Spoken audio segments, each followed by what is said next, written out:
Charles Bukowski एक शराबी, औरतखोर, गवार, कंजूस, जुआरी और जीवन से हारा हुआ एक इंसान था।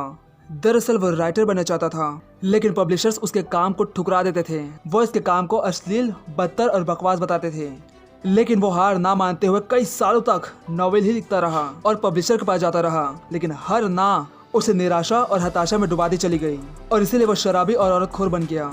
वो दिन में पोस्ट ऑफिस पे खत लिखने का काम करता और रात में कमाए हुए पैसों को अय्याशियों में खर्च कर देता था। और जब देर रात दारू पी के घर आता तो अपने पुराने टाइपराइटर से ठक ठक करके अपनी कविताएं टाइप करता और नशे में वही सो जाता था। उसकी जिंदगी के 30 साल शराब, ड्रग्स, जुए, बाजारू औरत के चक्कर में कब गुजर गए पता ही नहीं चला। जब असफलता से गुजरते हुए बुकोवस्की 50 साल का हुआ तो न जाने कहां से एक छोटे से पब्लिशर को उसमें दिलचस्पी हो गई और वो उस पर एक किताब लिखना चाहता था। हालांकि उसने बता दिया था कि मैं आपको ज्यादा पैसे नहीं दे सकता और ना ही आपकी किताबें ज्यादा बेच सकता हूँ। मेरी दिलचस्पी सिर्फ एक हारे हुए शराबी इंसान की कहानी सुनाने में है। बुकोवस्की को भी ऐसा मौका दोबारा नहीं मिलने वाला था, इसलिए उसने फटाक से हाँ बोल दिया और कॉन्ट्रैक्ट साइन होने के बाद सिर्फ 3 सप्ताह में ही उसने नॉवेल लिखकर रेडी भी कर दिया, जिसका टाइटल था द पोस्ट ऑफिस। और समर्पण में उसने लिखा कि किसी को समर्पित नहीं, और उसने अपनी ही असफलता उस पोस्ट ऑफिस वाली बुक में लिख डाली और इस तरह वो एक नॉवेलिस्ट और कवि बन गया। उसने करीबन 100 से भी ज्यादा कविताएं लिखी, जिनकी लगभग 20 लाख से भी ज्यादा कॉपियां बिकी है। और उसकी बेशुमार सफलता ने सबकी उम्मीदों को, यहाँ तक कि खुद की उम्मीदों को भी झुठला दिया था। लेकिन क्या आपको पता है कि इतने प्रसिद्ध राइटर की जब मृत्यु हुई तो उसके कब्र पर क्या लिखा था? डोंट ट्राई, मतलब कोशिश मत करो। देखिए, किताब बिकने और शोहरत मिलने के बाद भी बुकोवस्की था तो एक हारा हुआ इंसान ही ना। वो जानता था कि उसे सक्सेस कोई विनर के रूप में नहीं बल्कि लूजर के रूप में मिली है, और इसीलिए शोहरत मिलने के बाद भी वो अपनी कविताएं को पढ़कर शर्मिंदा होता और श्रोताओं को गालियां देता।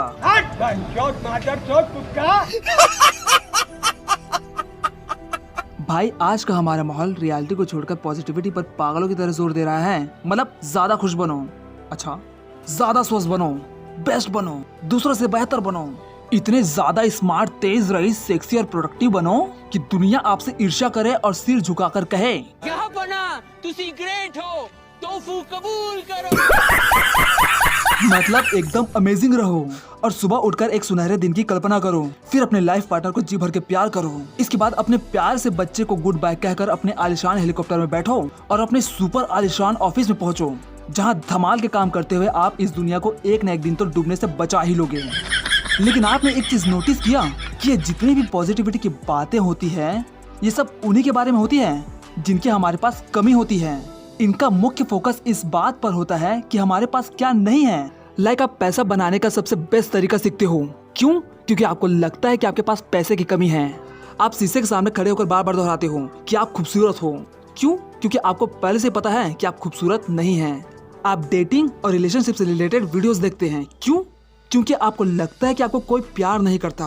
ज्यादा सक्सेसफुल होने के लिए आप एक अजीब सी विजुअलाइजेशन की एक्सरसाइज करने लगते हैं, क्योंकि आपको लगता है कि आप अभी तक उतने सफल नहीं हैं। अरे मित्र, ये सारी चीजें हमें बस यही चीजें याद दिलाती हैं कि हमारे पास क्या नहीं है, हमारे पास किस चीज की कमी है और हमें क्या होना चाहिए था।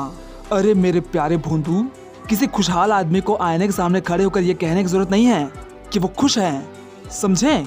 हमारे यहाँ एक मशहूर कहावत है, थोथा चना बाजे खाना। भाई यार, अगर आप पूरे समय कुछ और बनने का सपना देखते हैं तो आपका ध्यान अपनी कमियों पर ही जाएगा ना। क्यों? गलत बोल रहा हूँ क्या मैं? अरे यार, कैसे समझाऊं मैं तुमको?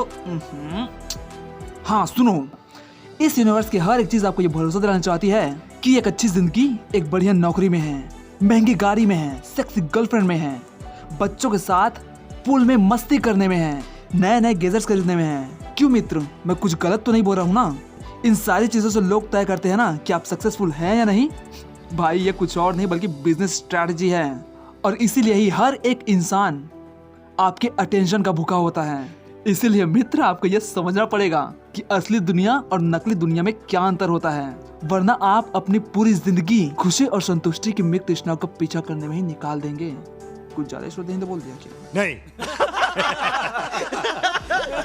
अच्छा, आपके साथ ऐसा कभी हुआ है कि किसी से मिलकर आपको बेचैनी हुई हो और इस बेचैनी से आपको टेंशन होती है कि आपको बेचैनी क्यों हो रही है, और उस बेचैनी को लेकर आप बेचैन होने लगते हो, मतलब कि डबल बेचैनी, और आप उसे उतारने के लिए उतारा मारने लग जाते हो। लाइक आपको गुस्से की प्रॉब्लम है, आप बेकार बेकार से बातों पर बिफर उठते हो और आपको पता भी नहीं चलता कि ऐसा क्यों होता है, और आप अपने इसी व्यवहार को लेकर और भी ज्यादा झुंझला जाते हो। और उसी समय आपको एहसास होता है कि ज्यादा नाराज होने या ज्यादा गुस्सा करने से आप ज्यादा मूर्ख और खराब इंसान बनते जा रहे हो। और अब आप इससे इतना नफरत करते हो ना कि आपको खुद पर ही गुस्सा आने लग जाता है और मनी माना बड़बड़ भैया करने लगते हो कि मेरा गुस्सा शांत क्यों नहीं हो रहा है। अरे शांत गदाधारी भीम, शांत शांत हो जाओ। अरे हम इंसानों की यही तो खूबसूरती है कि हम अपने विचारों पर विचार करने की क्षमता रखते हैं। अच्छा, लेट मी एक्सप्लेन। हमें बेचैनी, बेवजह गुस्सा और खुद को छोटा महसूस क्यों करते हैं? बोलो बोलो। ये सोशल मीडिया के चलते मार्केट में ये दो कौड़ी की होड़ चल रही है ना कि मेरी जिंदगी तुम्हारी जिंदगी ज्यादा कूल है। मतलब अगर आप सोशल मीडिया को खोलोगे ना तो वहाँ हर एक इंसान एक आलिशान जिंदगी जी रहा होता है। कोई अपनी सेक्सी गर्लफ्रेंड दिखाता है तो कोई दिखाता है कि उसके बर्थडे में उसे कार गिफ्ट मिली। और अगर आप गलती से भी टीवी ऑन कर लो तो वहाँ तो अलग ही बगैती चलती है। वहाँ तो एक 10 साल का बच्चा एक ऐप बनाकर $2 मिलियन का पैसा छाप लेता है और आप ढेमने जैसे होकर भी घर में बैठे बैठे अपनी सिर्फ बिल्ली को ही सला रहे हो। ये सब कुछ देखकर आप ना चाहते हुए ये सोचने लग जाते हो कि मेरी जिंदगी कितनी बेमजा और बेकार है, और फिर आपके मन में घमासान युद्ध होता है जिसकी वजह से ही आपको बेचैनी होती है।